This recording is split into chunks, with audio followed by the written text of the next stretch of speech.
Heyo, welcome back. Hey, to another episode of Naik Bulu Tales. I'm Mo. I'm Fairil. Today, guys, we have another exciting episode of OTC, off the cuff. And today we're gonna be talking about, well, we're really diving into more of these films that have been shot that are based on true stories. Horror films that have been shot based on true stories, true events for that matter. So we're going to describe 3 films that we watched. 3 that we like, actually. Yeah, and we're gonna rank them, but at the same time, kind of briefly deep dive into it. But yeah, so grab your popcorn. Grab your popcorn. So first up is a chilling tale of the Amityville Horror. In the Amityville Horror.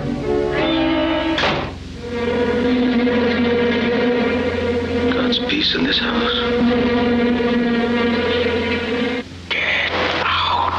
This 1979 film actually kind of, sent shivers down my spine when I watched it. Yeah, same. So it was basically a story about a family that was plagued by paranormal activity in like a Dutch colonial house on Long Island. Yeah. And the family was named the Lutzes. So they were a young family seeking a fresh start. They bought a house and they were unaware of the past of the house, the dark past that the house had. So yeah, the film had a lot of interesting elements into it, about a really angry husband supposedly possessed. So it's like a malevolent entity that tormented the family. So yeah, so what do you think, Mo? It's basically, was the father possessed versus did he go crazy? It claims to be based on the experiences of this Lutz family, right? L-U-T-Z family. However, their claims that has been heavily disputed, which I just say, so there was a brutal murder in the house that happened before the Lutz moved in, and this adds on to the creepiness because a lot of people believe that the family embellishes their story for financial gain. Do you think that could really happen though? I mean, yeah, it could happen. We've seen things that are stranger than fiction, right? You can't make some things up, right? Sometimes it's like these crazy stories that we didn't think could be true are in fact true. But what did you think about the film itself and the way the story was told? To be honest, I thought it kind of captured a symbolism of mental health, right? The dad went a little nuts, but a little? Well, to put it lightly, he went a little nuts. What if he was just, the other side of the coin is he was really bored with his life, with his family, his kids, and he just snapped. It's very possible. It is very possible. And it's easy to claim that there was a dark force making him do all these things to mask his insanity, right? But fun fact, Jaws and Amityville Horror is in the same cinematic universe. Oh. Jaws is set in an island called Amity Island, which is a fictional island, right? Interesting. The author of Jaws, Peter Benchley, who wrote the novel in 1974, some said that the shark basically is a symbolism of fear and dark forces. So I like to play around with the idea that the spirit that possessed the father is the same spirit that possessed the shark. You know what I mean? Because this is not a normal predatory shark. It was killing people for sport. Yeah. You know what I mean? So just imagine it after Amityville Horror happened, then this spirit moved away and possessed, say, an animal. Crazy, huh? That could be a full circle kind of thing. To me, in my opinion, he was really possessed. I'm still 50-50 on it. 50-50, yeah. Well, maybe 60-40 that he was possessed. I mean, but it was a pretty creepy film. Yeah, I think, especially the 1979 one, compared to the other remakes. Although the one with Ryan Reynolds was all right. Yeah, it was not too bad. It wasn't bad because Hollywood likes to remake things within years. But definitely the original was much better. But yeah, Josh Brolin's dad, James Brolin, he did a good job. Yeah, as the father. All right, so what do you guys think? Did you guys think it was a haunted house, or did you guys think it was actually a... Well, do you think the place was haunted and he was possessed? or do you actually think it was a hoax? You know, because there's a lot of blurred lines in between, you know, how a film is told and things like that. Yep. Write down in the comments, you know, what do you guys think about the one, what you think about the film? Two, do you think it's real or not? Next movie is not really supernatural, I suppose, in a way. It could be, I guess, but it's one of our other favorite films called The Texas Chainsaw Massacre. The Texas Chainsaw Massacre. After you stop screaming, you'll start talking about it. It's more about this chainsaw. This is a horror slasher. This is a slasher film. Yeah. Yeah, for those who don't really like slasher films, I implore you not to watch it. Watch with caution. So from haunted houses, talking about haunted houses, we go to the disturbing world of the Texas Chainsaw Massacre. This is a 1974 cult film. You know, and it really shocked audiences when it came out, you know, with all the brutal killings and, you know, these groups of friends that were terrorized by like these crazy ass deformed looking mofos, where essentially they were, I mean, the story was they were, you know, like incestual, right? Yes, apparently they were inbreeding, right? This family was inbreeding, and I guess Leatherface was one of their sons. I'll be honest, the first time I watched it, this version in the 1974, it scared their shit out of me. It was pretty funny. I was really young when I saw it. I think I was in New York. Because it was more real. Yeah, it was. Yeah, that's the thing. It was about, you know, a group of friends who were just being tortured because they were just either they were they were just passing by. And not just tortured like PG-13 tortured, man. No, they were. There's a PG-13 torture. I'm just was it tickling? Just stating the level, the tier. Right. Yeah. But it was a pretty brutal film. I really liked it though. Yeah. Even though I don't like these horror slashers so much. I think it was just the fact that this family that was incestuous, you know, like it could happen. Right. Because they're out of nowhere. They don't connect with the world, and you know, why not? There could be a family of deranged killers, right? So so the Texas Chainsaw Massacre trades in a different kind of horror. It doesn't claim a specific true story.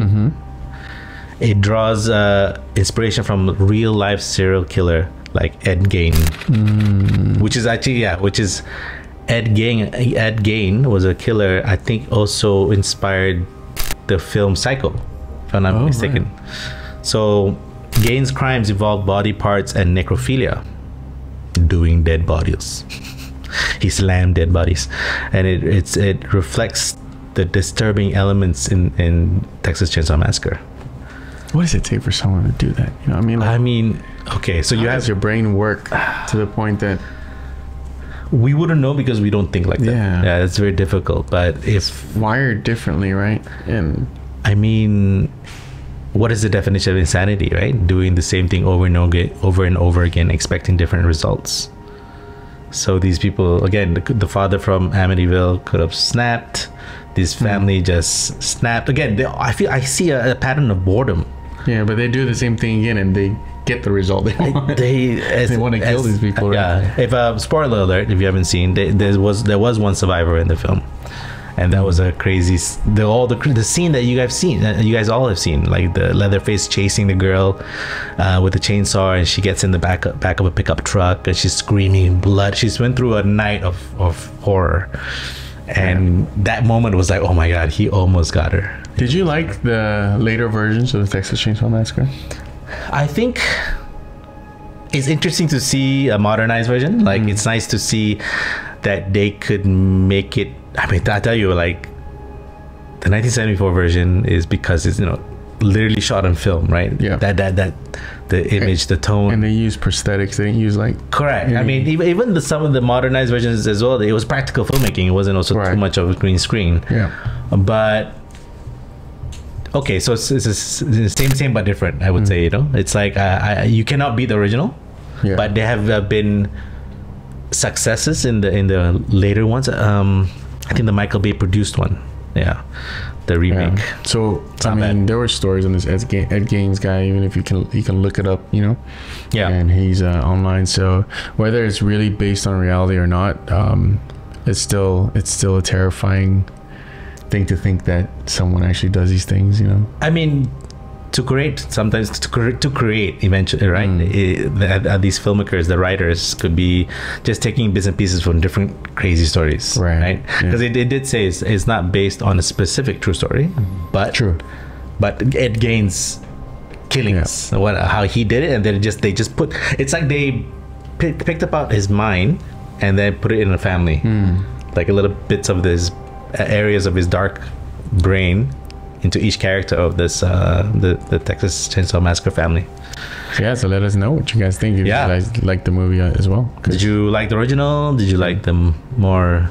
Let us know, please. Let us know. This is one of you know, I would say fairly recent, but the first film that came out in 2013, which is The Conjuring. James Wan. So the Conjuring is the final film that we're gonna be talking about for today. Which is part of the horror franchise inspired by the cases of Ed and Lorraine Warren.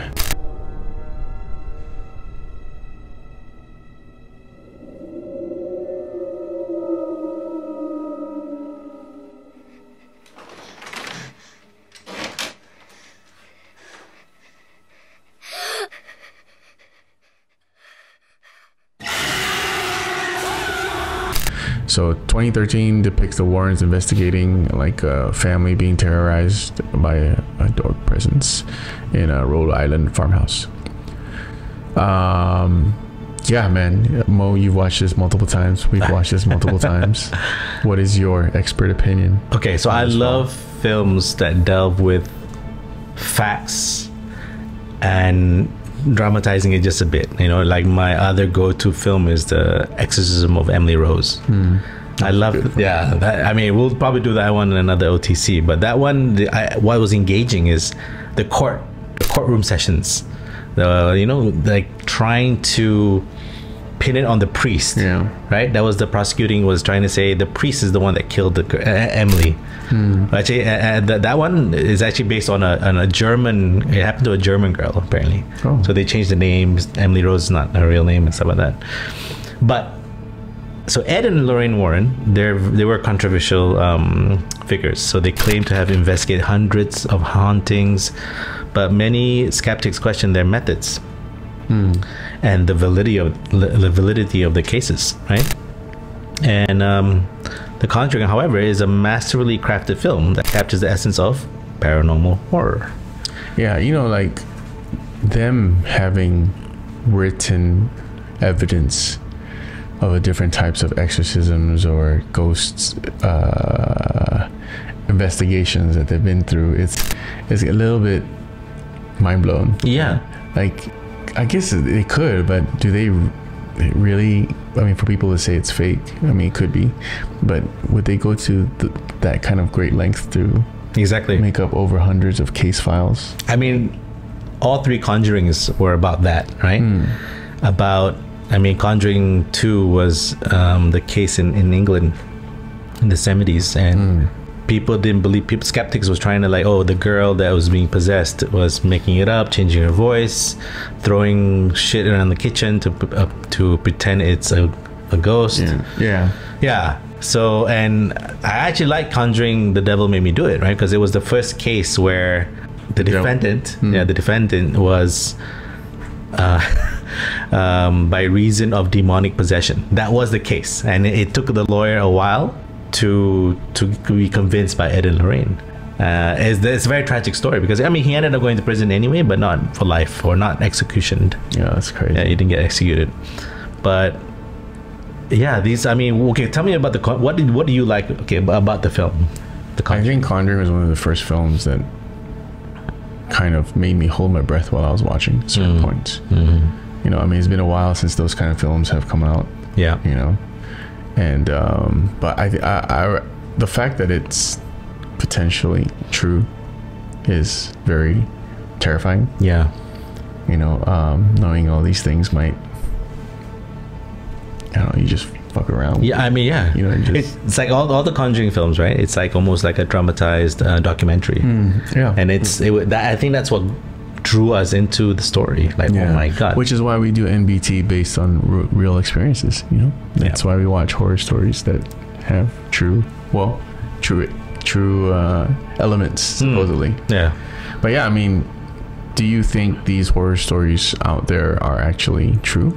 Yeah. How much of those films would you take away from it? Yeah, Like, of course, it goes through everybody's interpretation, right? right. At the end of the day, we believe what we believe. Even I don't know if I think the nun was a character created from The Conjuring. I don't think it's so much there was a demonic nun, but I thought that was a nice Angle. byproduct of the Conjuring universe. But yeah, I mean, why do we like horror movies? Oh yeah, and don't forget, we did the Conjuring universe tour. Yes, we did. So guys, you haven't seen it, Check it out. click right here. Yeah. So anyway, be a really short off the cuff. Yeah, I mean, we could go on with horror after horror movie. But thanks for joining us, you guys. Hope you enjoyed this episode. If you guys have any horror films to recommend to us to watch, Yeah, please do so in the comments. we'll analyze it and see if it's more fact or more fiction. Yeah, and see if the film's actually good or not. So we want to do let's do a rating, right? Our yes. 3 films. What's Out of 3 films, what would you give the first one, which was... Okay. Let's average it out and see what we get. Amityville Horror? I would give that one a good 7 out of 10. Ooh, Yeah. I'll give it a 6.5. Yep. That's fair. That's fair. Right. And then what about... Texas Chainsaw? My limit for slasher films is... so I will give that one 6. Ooh, Yeah. quite 6. low. Yeah. I'll give it an 8. Wow. I thought you're not blood and gore But I person. don't know why I enjoy that movie. Oh, you must have had a good memory of it when you were younger. I still do, so in my head. Wow. Yeah. And okay, and final, And The Conjuring. Conjuring. What did you think about it? Conjuring, the first one. This is the 2013 one we're talking about. The first. Yes, one the first for the series. Yeah. I'm gonna give it a 8.5. Really? Yeah. Damn. I'm gonna give it a 9 out of 10. So averaged it out. It's going to be... A great film. Watch all 3. We're not gonna calculate now, but Yeah. thanks guys again for joining us. Appreciate it. Don't forget to subscribe, comment, and like. Help us out. Till then, we'll see you again on another episode of OTC or NBT. Okay. Yeah. OTC. NBT OTC. NBT. OTC. Yeah. Another episode of NBT OTC. All right. And my name is Ariel, My name's Moe.